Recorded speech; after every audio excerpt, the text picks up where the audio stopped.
Well, this is embarrassing. The other day, someone asked me this: have you ever dropped a cake?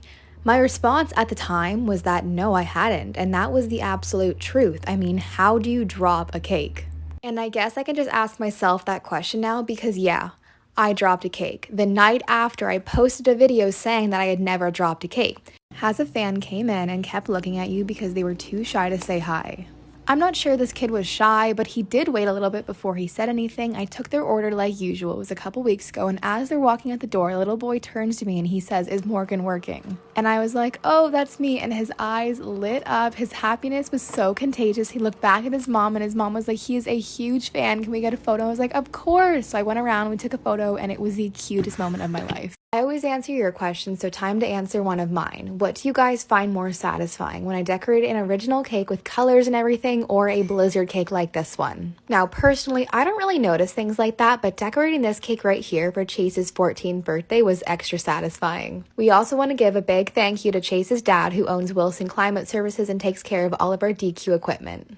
I'm not gonna lie, I was kind of nervous to see how this cake would turn out because I've never done flowers on a blizzard cake before, and two, I am not the best at icing flowers. The decorating instructions that I got was a strawberry blizzard cake decorated regularly with some added flowers. I didn't know what flowers they were talking about, so I went plain and simple with some white roses. In the end, it honestly turned out as one of my favorite cakes I've ever done.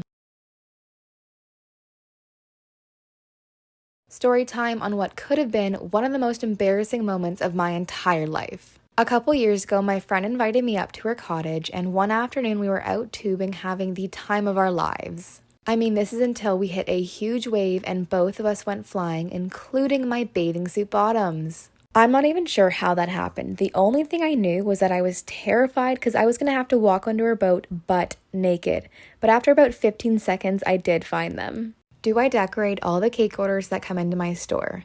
No, not even close. There are other decorators, and the only cakes that I have time for are the ones for TikTok. And now, although this one is for TikTok, my coworker Mara was the one to actually decorate it. This is because one of my friends, Nicole, hit 30,000 followers, but before we became friends, she knew Mara when she got a cake for 5,000 followers. So, to keep up with the tradition, Mara asked to decorate this one as well. Congratulations, Nicole. Calling all single guys. Not for myself, but for Alex. Alex's best friend Chelsea is getting married this September, and well, Alex needs a date to the wedding. And there is only 4 requirements. You need to be single, you need to be available on September 18th, 2021, you need to have a great attitude, and can travel to Hamilton, Ontario. If this doesn't apply to you, that's okay. Like, comment, share, make it go viral so we can find some guys for Alex. Have I ever had a customer come in who didn't speak English, and what happened? So last April, I was working a shift by myself, and a lady came in to pick up her cake, and all she had was a $50 bill, but at the time we weren't taking cash, we were only doing debit and credit sales. I was trying to explain to her that we had no cash in the entire store. I didn't even have any in my wallet, but she didn't understand me and I did not understand her. So what I ended up doing was going over to Subway and borrowing some money from them, taking her money, giving her the change, and then I paid Subway back later on that night. I have been waiting for this comment. So in some of my videos, you can kind of tell that I'm not wearing a uniform, but instead wearing different sweatpants or hoodies. And this is because I decorate a lot of cakes before I have to go to school, so around 6 a.m., and there is no way I'm putting on a stiff pair of jeans in the morning, so I put on the comfiest things that I can find. Can I speak or understand French? So I live in Canada, where the national languages are English and French. I learned French from 4th grade to 10th grade. Now I'm in 12th, and the only phrase that I really know is puis-je aller aux toilettes, which means can I go to the washroom? When it's written out, I can understand quite a bit, but when people are actually speaking French, I understand close to nothing. When I went to France, the only phrase that I picked up was il fait chaud, which means it's hot, I think. Story time on why I will probably never get another piercing in my life. So I have 6 right now, 3 in each lobe, and it was my 3rd, so it didn't really go according to plan. Okay, so the guy pierced my 1st ear, and it went okay. It hurt a little bit, but not bad.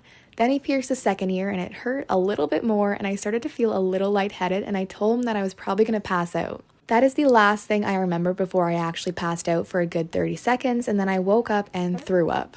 Then I just sat in the chair, ate some candy, and although all of that happened, I still don't regret getting it done. Why does everyone think that I'm blonde? I mean, there is nothing wrong with that, but every time I post a video of myself, people are always so shocked to find out that I'm a brunette. Another assumption that I always hear is about my height. Whenever I meet someone in person, they always thought that I was going to be shorter, but I'm actually around 5'7". And the most surprising assumption was around my age. I'm 17, a senior in high school, but a lot of people thought that I was in my late 20s or even 30 years old. I didn't realize that so many people thought I actually did this until I was asked in an interview, and I've seen hundreds of comments about it on TikTok, so let's straighten things out. So people were asking and talking about how stressful it must be for me to have to make the cake, decorate the cake, and talk all at the same time. But that's really not the case, so I film myself making and decorating cakes at the store, bring the footage home, edit it, and then I add a voiceover on top of that. Today, I am coming clean. In a previous video, I told you guys that I'd never had a blizzard fall directly out of the cup, but that is a lie. I was working a really busy night and I was super young when it happened, maybe 11 or 12. I made a mini chocolate extreme blizzard. I used way too much chocolate sauce and then over blended it, which made it way too runny, so when I went to go flip it, it fell directly onto the floor in front of all of the customers. Okay, so I've made a mistake. Not a surprising one because it's happened every year of high school, but still a mistake. I procrastinated. I'm in grade 12 at a self-paced school, which means all of the tests and assignments are done whenever we choose, and everyone kind of falls behind. It's called the Westmount Way. Midterm due dates are this week, which means I probably won't be on TikTok because I'll be cramming in chemistry, vectors, English, and law. Today we're going to recreate a Black Forest cake at Dairy Queen. So when I made this cake, I added vanilla soft serve on the bottom, some cookie crumble and fudge in the middle, and then a cherry and chocolate blizzard on top. When it came to decorating, I added some chocolate shavings on the sides of the cake, which I had never done before and proved to be more difficult than I thought it was going to be, but in the end I thought it turned out pretty cool. Then I added some more cherries and chocolate and then wrote Alexander, excellent lawn bowler with a lawn bowling logo in the middle.